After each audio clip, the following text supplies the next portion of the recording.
Když jsem poprvé projížděl Běloruskem, měl jsem pocit, že Bůh tady zapomněl postavit hory, kopce a údolí. Všude, kam jsem se podíval, byla jen nedozírná pláň posetá malými vesničkami, bažinami a protkaná koryty řek. Po 3 týdnech, které jsem tady strávil, jsem si uvědomil, že Bůh nezapomněl jen na kopce, ale že zapomněl na celou tuto zemi.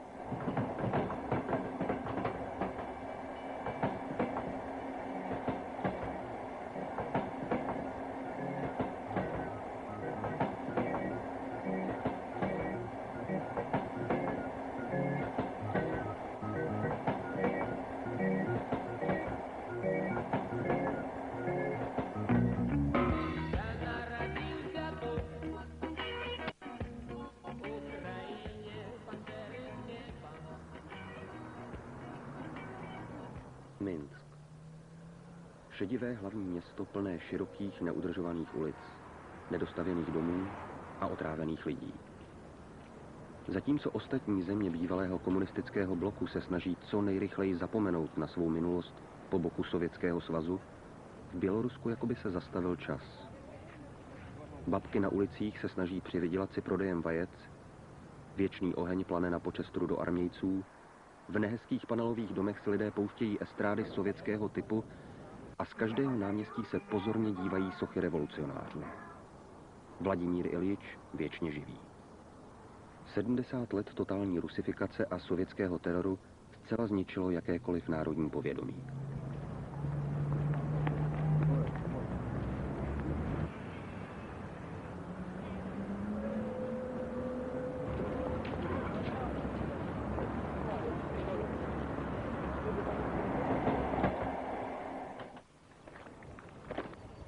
Душевное зрушэнне ў народзе робіць гістарычная памяць.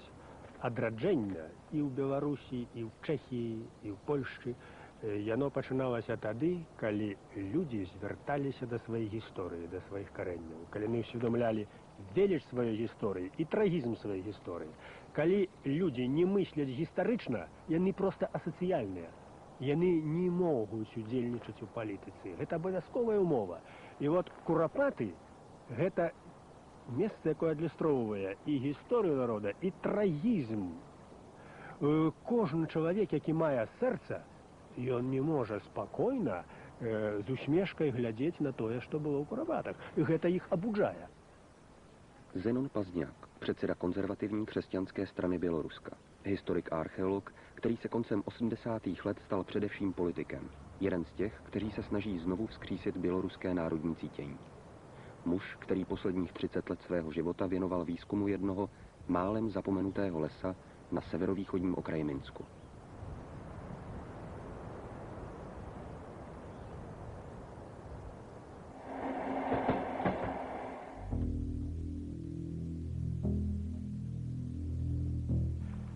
Про Курапаты я даведаўся у пачатку 70-х гадоў.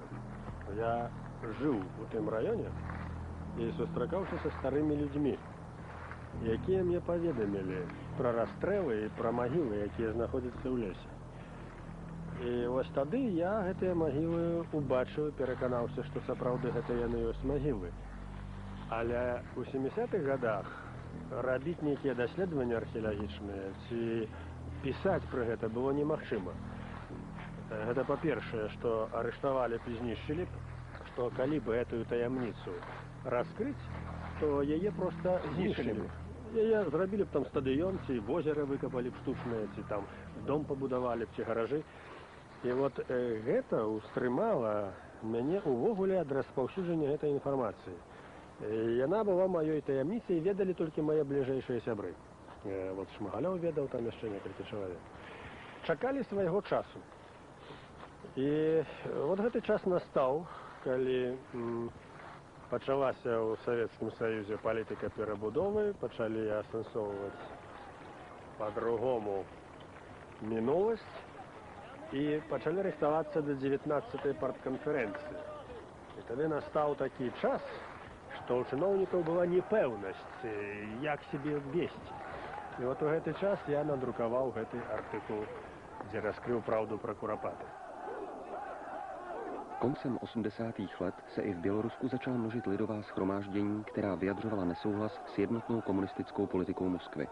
Na zaplněných náměstích se objevily po desetiletí bolševiky zakázané červeno-bílé běloruské vlajky.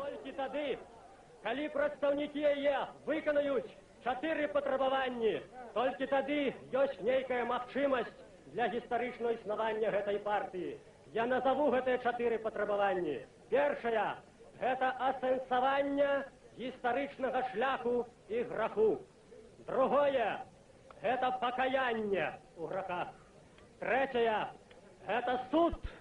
Суд над канкрэтнымі злачынцамі, якія знішчалі народ, якія тапталі наших людей, якія створили куропаты.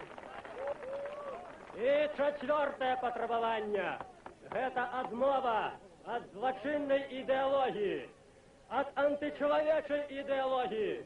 Калі гэта будзе выкана, толькі тады ёсць нейкія перспективy. Zenon Pazniak se stal jedním z vůdců opozice. Tehdy nemohl tušit, že vzkříšené prapory budou za několik let prezidentem Lukašenkem opět zakázány. Netušil, že nová běloruská nomenklatura nebude mít zájem na vyšetření stalinských zločinů.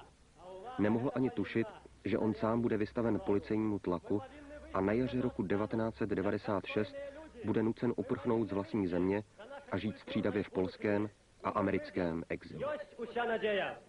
Живе Беларусь!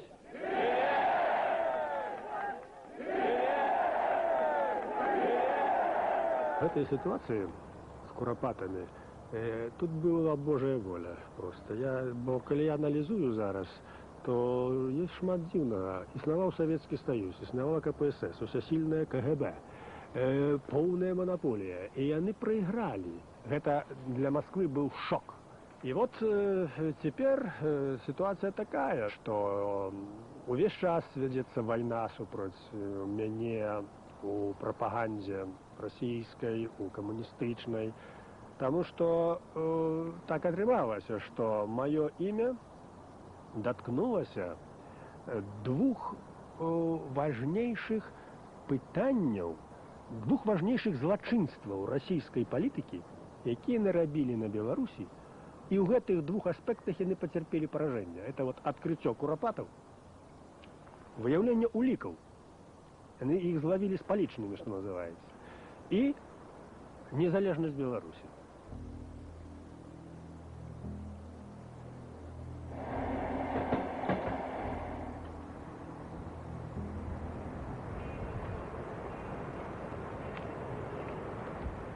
Значит, это карта мест массовых расстрелов на территории Беларуси с 1920-х по 50-е годы.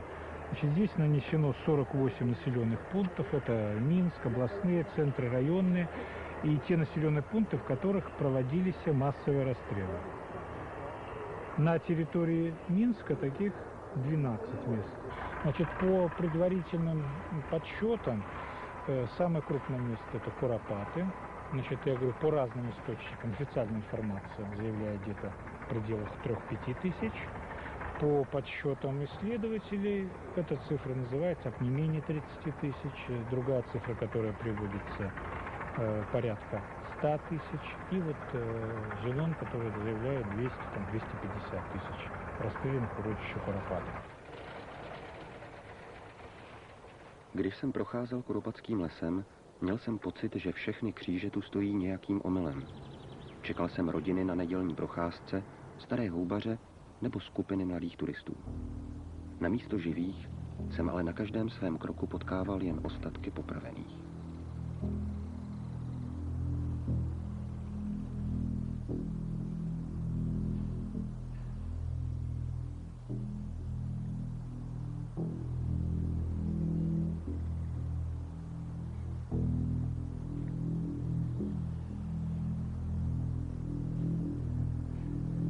Так вот, даследаванне куропатаў папярэднічала размовы з сведкамі. Я составіў свой список сведкаў, я з імі паговорыў, я іх запісаў, я іх сфотаграфаваў. Вот. І потым правёў археалагічныя раскопкі сам папярэдне, і толькі тады быў надрукаваны гэты артыкул, які з'явіўся проста цудам. За мяне стала ўся рэдакцыя, там была вялікая барацьба, спынялі паліграфічныя машыны, не давалі друкаваць газету, ЦК давала, ЦК КПСС, КПБ, давала загад зняць гэты артыкул, вся рэдакцыя паўстала за мяне, там проста рэвалюцыя была ў рэдакцыі, і гэты артыкул прайшоў. І от трэба сказаць, што гэты артыкул, от паведамленне пра курапаты, узварухнула ўсю Беларусь. Это была бомба. Спячае царство прачнулася. Уразіла ўсіх. Гэта я адчуваў сам. Куды я не ездзіў, куды не казаў, людзі усе цікавіліся.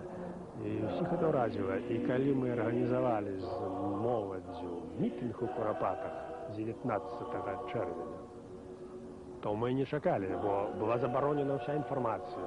Аб'явы не маглі даць. Але ўсё роўна нейкім чынам людзі даведаліся. І прыйшло на край горада больш 10 000 чалавек.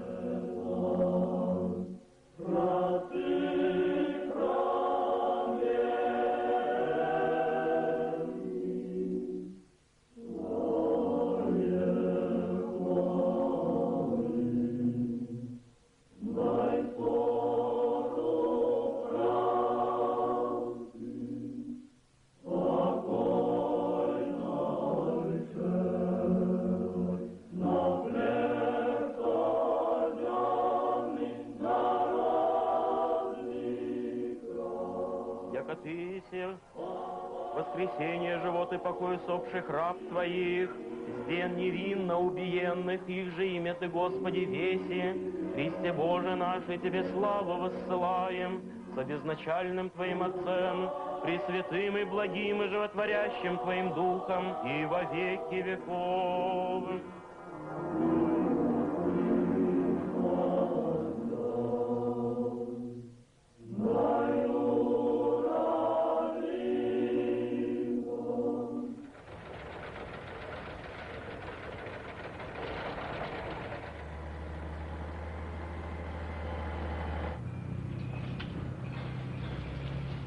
Režim prezidenta Lukašenka jakoby vězel svými kořeny hluboko ve stalinském Rusku. Sám Lukašenko se pokouší o spojení bývalých sovětských republik do opětovného svazu, kde by sám chtěl hrát jednu z vedoucích rolí. Jakékoliv připomínky sovětského teroru tedy režim chápe jako útok na své zájmy o dobré vztahy se současným Ruskem. Možná proto se pokouší zahladit jakoukoliv vzpomínku na kuropatské mrtvé a vede středem pohřebiště novou dálnici. Мы люди хрысціянскай цывілізацыі, якія у душе навучаныя паважаць спакой памерлых, паважаць магілы. Не можна знішчаць магілы. А тут адбываецца тое, што супярэчыць нашаму цывілізацыйнаму ўяўленню. Ідзе знішчэнне магіл, ідзе непавага да іх. У нас у народзе не важна, каго хаваюць, і не важна, хто пахаваны, але трэба зняць шапку і маўчаць. І у нас у прыслоўя пра мёртвых ніколі не гаворыцца дрэнна, хоць ён быў дрэнны чалавек, не гаворыцца. І раптам гэта ўсё парушаецца. І раптам паявіліся ўлада, якая гатова пракласці праз Курапаты дарогу і знішчыць магілы. Гэта, безумоўна, выклікае пратэст, супраціўленне цывілізацыйнае, ўжо культурнае, маральнае выклікае супраціўленне. І таму Курапаты ізноў паўторна робяцца, як кажуць, вузлом канфлікту паміж уладай і беларускім адраджэннем, і робяцца асновай новага ўздыму, новага адраджэння. Вот эта улада, это нащадки тых же большевиков. Это ж немагчыма у хрысціянскім свеце, каб на касцях людзей будавалі дарогу. Калі ты тут ведаеш, што тут ляжаць это самае. Перад гэтым улада ў 60-х годах, это савецкая, бальшавіцкая, тут праклала. Там вот далей это самае, самасваламі вывозілі косці. Ёсць сведкаў шмат гэтаму, разумееце? Там самыя вялікія таксама пахаванні былі. На тым баку яшчэ ёсць магілы. І прыйдзе час, калі будзе ўсталявана нармальная дэмакратыя ў Беларусі, будзе беларуская ўлада, гэта дарога будзе прыбрана.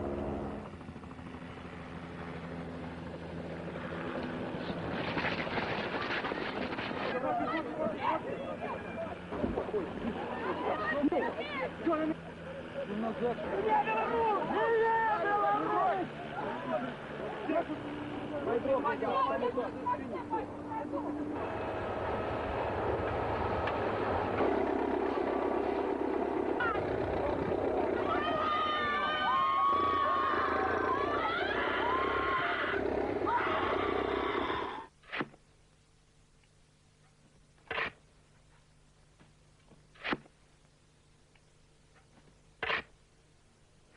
Першапачаткова прыйшлося затым сутыкнуцца, ці гутаркі пачалі весціся пра курапаты ў маі 1988 года.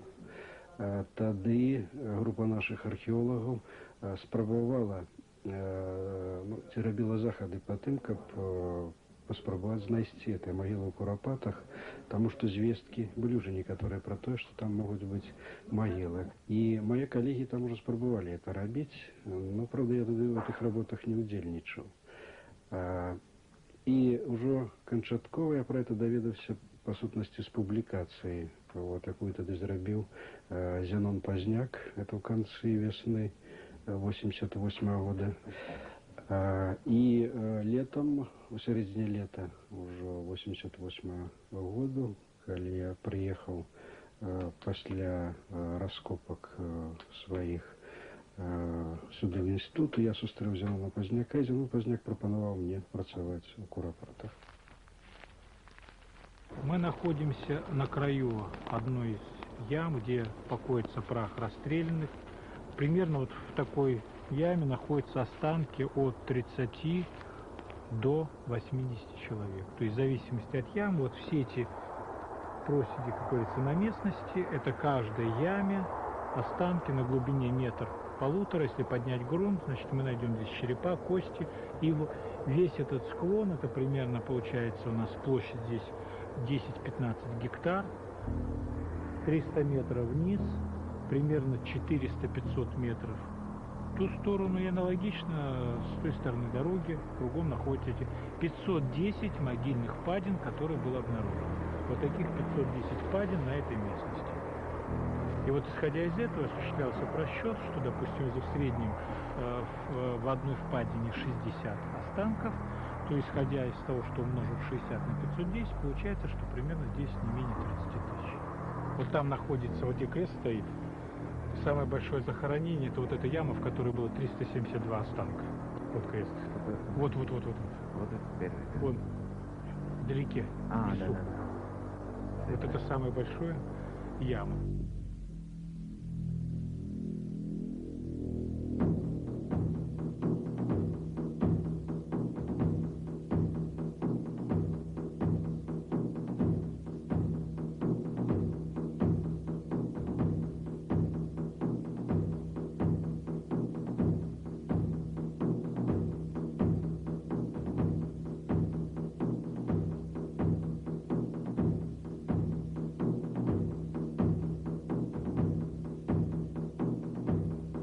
Па-першае, трэба сказаць, што адчувалася вельмі вялікая напружанасць тады падчас працы, так? Мы разумелі, што праца надзвычай такая незвычайная, так? І надзвычай адказная. Таму мы кантралявалі кожны свой крок і кантралявалі іншых, хто быў каля нас. Так і было цяжка працаваць. Калі гаварыць пра тое, што там знайшлі, то тады мы раскапалі 6 магіл. І мне прыйшлося капаць 2 магілы. І адна з іх, это была 5-я магіла. Это магіла, дзе пахавана было надзвычай многа інтэлігенцыі, хутчэй за ўсё. І чаму? Таму што там было многа акуляраў, і было многа алоўкаў, і блакнотаў. Акрамя таго, вот эта магіла была яшчэ магіла, дзе былі расстраляны людзі, в асноўным выхадцы, хутчэй за ўсё, з заходняй Беларусі. І, магчыма, былі сярод іх і палякі таксама. Магчыма, это былі людзі, многія з іх яшчэ і з прыбалтыйскіх рэспублік. То есть стралялі недзе пасля 1939 года у эту магілу. А так, асноўныя знаходкі, якія былі, акрамя астанкаў і касцей, і рэштак адзення, это, конечно, былі рэчы асабістыя людзей. Это были кубки, щетки зубные, это были портмоне, кошельки там, с монетами, с іншими папірками нейкими. І все гэта ў цэлым былі рэчы такого типу, як медальёны, затым рэшткі нейкіх значкоў і так далей. І увесь гэты набор рэчаў дазваляў вельмі дакладна гаварыць пра дату, калі вот это все адбывалася, так? І мы адназначна тады уже адразу выяснялі, што это адбывалася вот на канцы 30-х гадоў, то есть да пачатку вайны.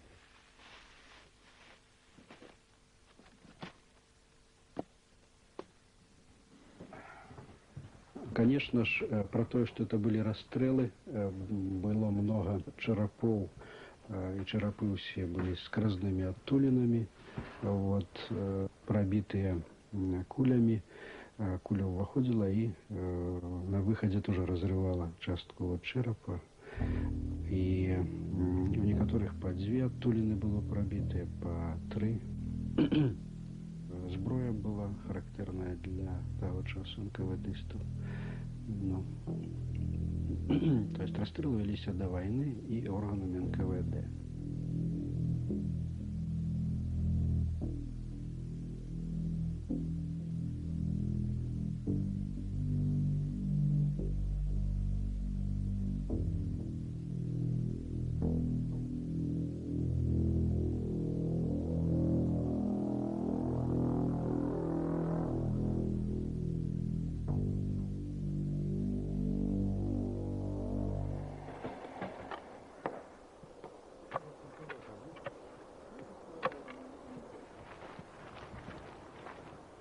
Вот мы уже 3-й год запар будуем народный мемориал, устанавливаем крыжи, прибираем лес, где лежат наши покутники.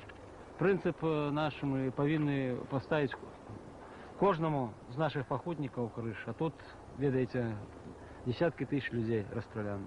Вот такая наша задача. Это христианская просто традиция, и кожна душа человека, покутника расстреляна тут повинна быть воссоблена в крыше. Мы створяем наш белорусский народный мемориал, закатованным российскими большевиками. Так, ну так, нормально. Нет, и так. Там глянь з того боку. Меморіал ужо існуе. Ён рукотворны, ён творыцца самім народам. Самі людзі, якія згубілі сваіх блізкіх, якія былі расстраляны, ставяць гэтыя крыжы за памяць за расстраляных. І больш нічога не трэба. Гэта магілы павінны паважацца. Крыж над магілай, дарожкі, чысціня, агарожа і цішыня. Вот што павінна быць у Курапатах. Калі рабіць там нейкія пампезныя пабудовы, рабіць нейкі турыстычны цэнтр, каб там вадзіць экскурсіі, гэта савецкі падыход, гэта прапаганда, это то, што зрабілі з Катыні. Это яшчэ пачнуць на гэтым зарабляць грошы і браць за ўхадныя білеты. Это ганебна, так не можна, это варварскі падыход. Той падыход, які прапанавалі мы і які ўжо зроблены, это ёсць падыход святы. Ён зыходзіць з культуры і з ментальнасці, з маралі нашага народа. І толькі так павінна быць. А ўсё астальное – гэта суета.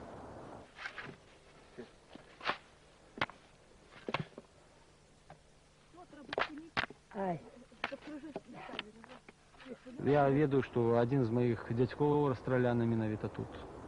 Ёсць это мои бабули по бацьку, это самое брат.